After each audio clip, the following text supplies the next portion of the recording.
And a very, very warm welcome to the Rural Life Museum on this, our 50th anniversary and our first annual Founders Day. 50 years ago, with the encouragement and help of friends and family, Madge and Henry Jackson opened the Old Kiln Museum to the public. The museum, built in their garden, is a truly unique legacy enjoyed by thousands of visitors every year. My name is Ed, I'm the museum director. I'm immensely proud to have the opportunity to be the current custodian of Madge and Henry's museum, to celebrate their legacy, which has grown through good times and tough times, and has only been made possible through the time, effort and commitment given by a veritable army of volunteers to ensure that we continue to grow, continue to change, and ensure that this special piece of England will be here for generations to come. In a few moments, we're going to plant a tree, in the best tradition of Mr. Jackson, to mark this occasion. The tree has a dual meaning. We've chosen to plant an ornamental pear tree because when Henry and Madge first moved into the cottage, Madge wrote in her diary that all the trees in the garden bear excellent fruit except the pear. And to mark our commitment to continue collecting as we become the home of the heritage of Dennis Brothers of Guildford, the tree has a second meaning, which our friend John will explain in a moment. I'm going to hand over to the Mayor of Farnham to say a few words, and then John Cooksley, the chairman of the Old Kiln Museum Trust, and finally John Dennis, who I'm sure will explain, as I said, the second meaning of the pear. Thank you very much.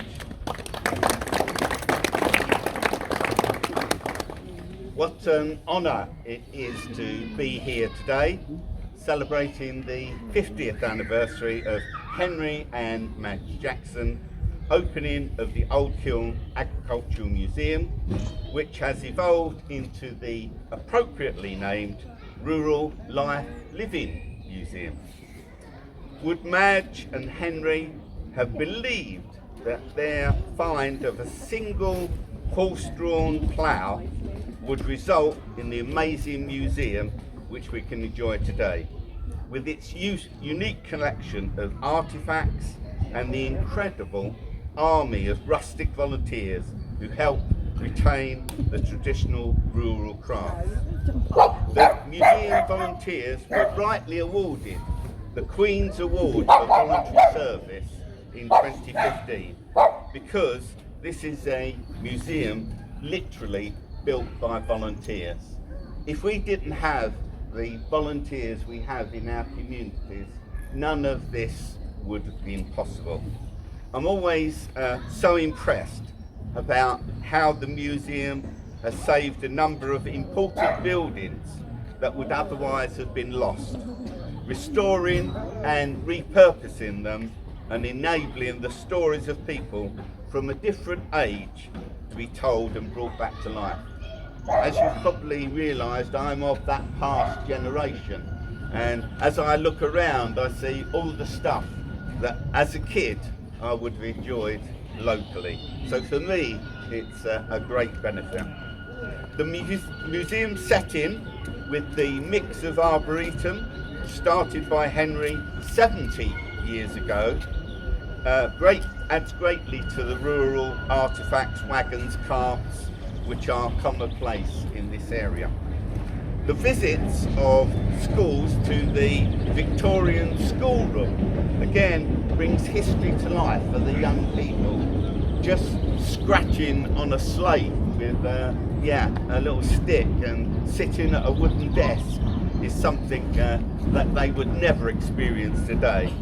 The replica of the Roman kiln, the Busbridge cricket pavilion, the Eshin Chapel cycle shop, the gypsy caravan, the prefab home, all of these things our younger generation would never have experienced if it wasn't for this museum.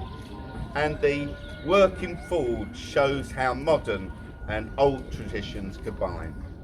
Trustees have always looked to make the best of the museum and finds ways of bringing in resources to sustain the founders' aspirations, to add to the story.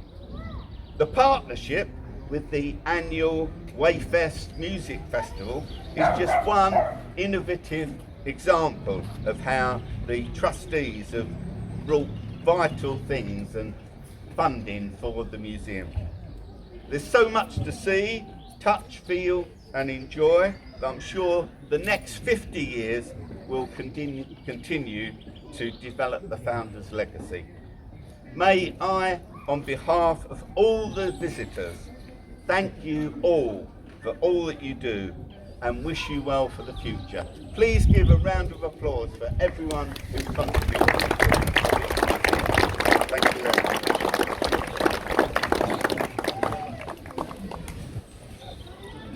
So I feel like a bit of a whippersnapper in some ways. 50 years. So I was very, very small when this started off. And one of the things that I've been thinking about this week is whether Henry and Madge thought that we would be here with this museum 50 years after it started. I just had a lovely conversation with Madge's sister to say, yeah, they really hoped that it was. I know there were some difficult times. We still have, every now and again, a bit of a challenging time as we move our museum forward and try and make it future-proof. The last couple of years, with the challenges we've seen as a society, with something called COVID, put a massive stress on our museum and our staff, our volunteers and our visitors. And it's fantastic that we managed to weather that. We got two very important grants from the National Lottery Emergency Fund and from the government's COVID Recovery Fund, Cultural Recovery Fund I should say, which kept the museum open and going and allowed us to make our offering to visitors very early in the reopening of society following the lockdown. We've weathered that and we're moving forward.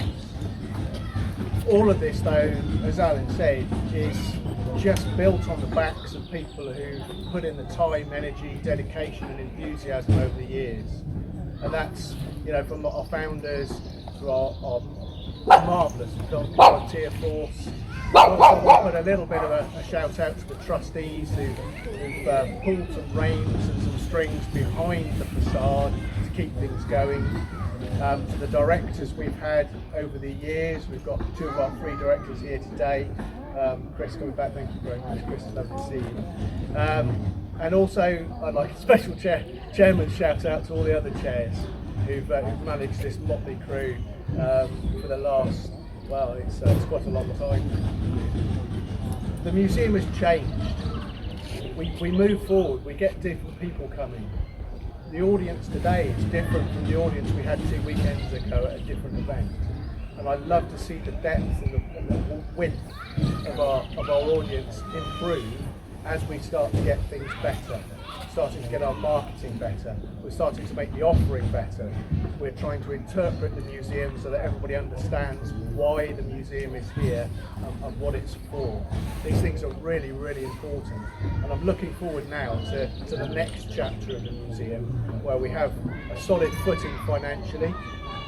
We're saying goodbye to the old Kiln Museum Trust, which took over the ownership, if you like, of the word, after Henry and Madge unfortunately passed away.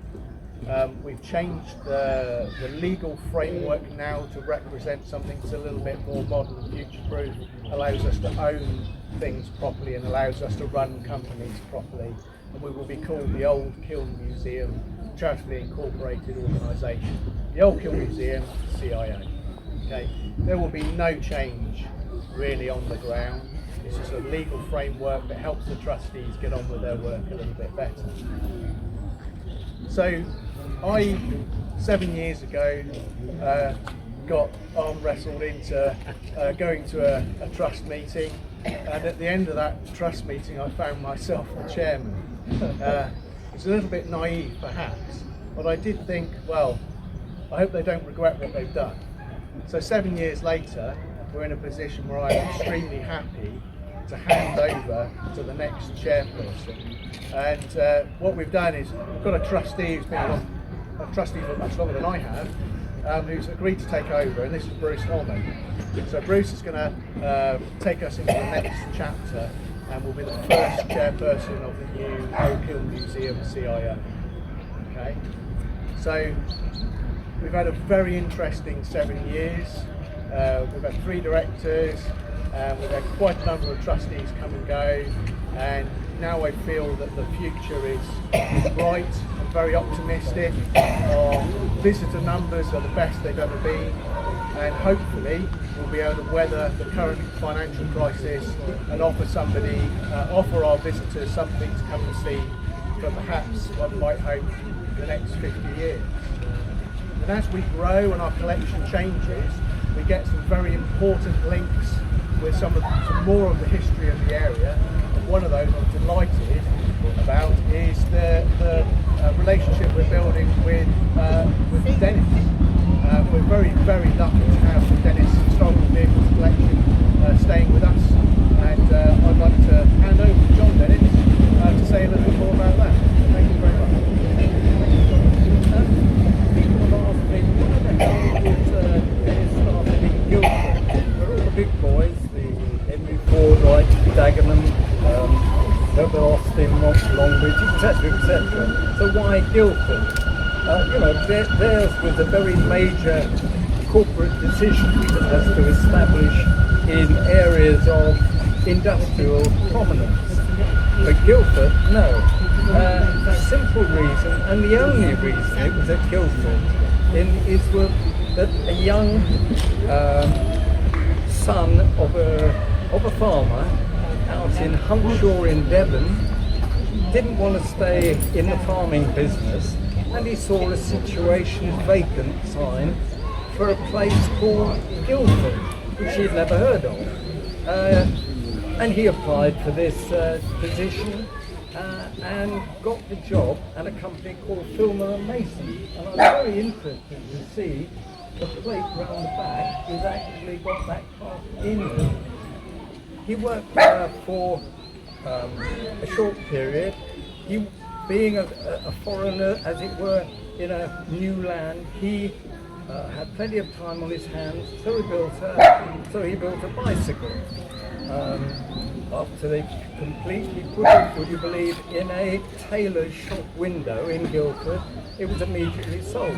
Bearing in mind that cycling in those days was virtually the only form of independent locomotion. So he sold the first bike, he sold another one, he sold a third one, and he decided he would go into manufacturing of bicycles.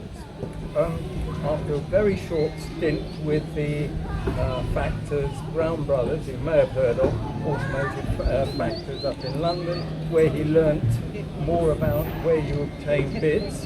He then came back to Guildford, and in '94, the High Street, this is January 1895, he set up Universal Athletic Stores, found a very grandiose name, in the High Street. At the back of the shop was where had a small shed, as it were, where he built bicycles. And round the back of that was a pear tree. The pear tree was famed because when he was painted, when he completed components, they were painted and they hung on either the pear tree or a rope that was suspended between that and the shed, and hence the great relationship which we've got with Tilford and the pear tree.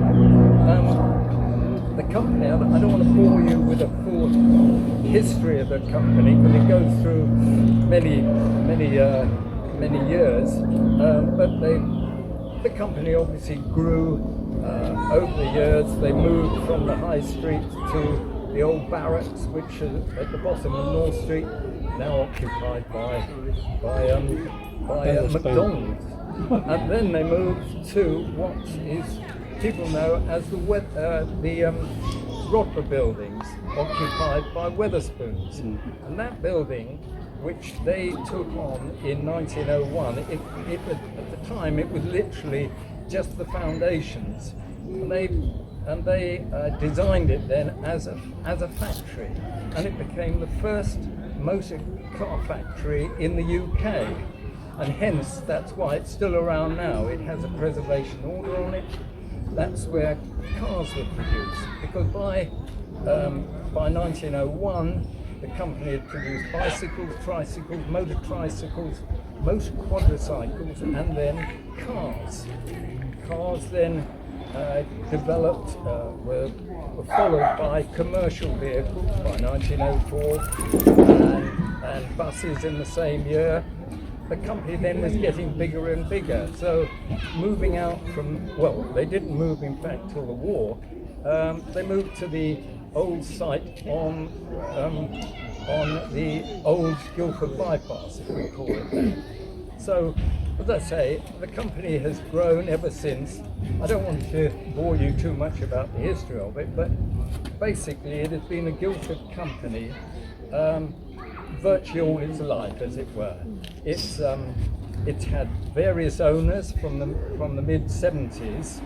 The current owners are a Canadian company, again in the industry. Regrettably, they took over Alexander Dennis, who were the combination at the time a few years ago, and unfortunately, of course, COVID came along. There was less requirements for buses, so factory at Guildford had to close down. But even so, what used to be produced at Guildford was bus chassis. They are now produced up at Scarborough and in Falkirk. They are still over 50% of buses, though you don't realise it, are actually Dennis produced buses, but you can't see that because it's hidden by a chassis. Hidden by the body. So anyhow, let's say the company is specialised really in specialist vehicles. They couldn't compete with mass production of the big boys. They've made everything. In fact, I remember somebody came up to me and asked what I did. I said where I worked. He said, "Oh, you make cesspool emptiers." And at the time I thought, well, yes, they're absolutely right. We do make cesspool emptiers, but I'd far prefer to be associated with a nice bus or a fire engine. but anyhow, that's to be. So anyhow, the company is still going. We have some of our friends from the company with us here today. And I'm delighted that the company has always had a fabulous relationship with its workforce. After all, we don't have the industrial problems that our big boys from Longbridge or Dagenham or whatever have, and we're very fortunate for that. So anyhow, just in summing though, first of all, a very big thank you to Ed and all his friends from Tilford. Big thanks to them, and I'd give a personal thanks to that situation vacant advert that appeared in some paper at the end of the 18th century that persuaded my grandfather to move to Guildford. Because let's face it, Guildford and Surrey are a bloody nice place to work in. Thanks very much.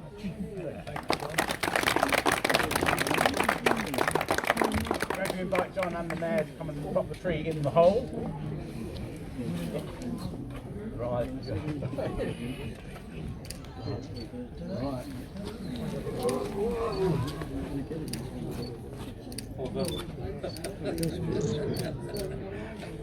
Okay.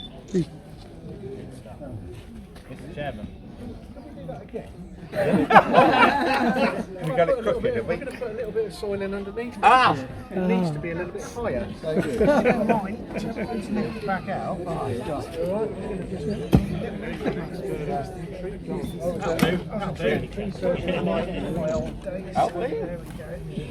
Yeah. There we go. That's perfect, yeah. Fantastic. Yeah, that's not bad. Right, you want to fill it in? Yeah, we've got a supervisor and everything. Yeah.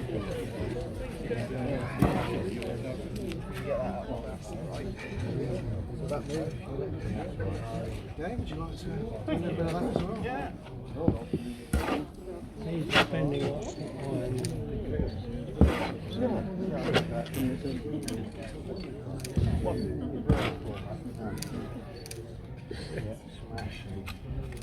Perfect. Thank you. Oh,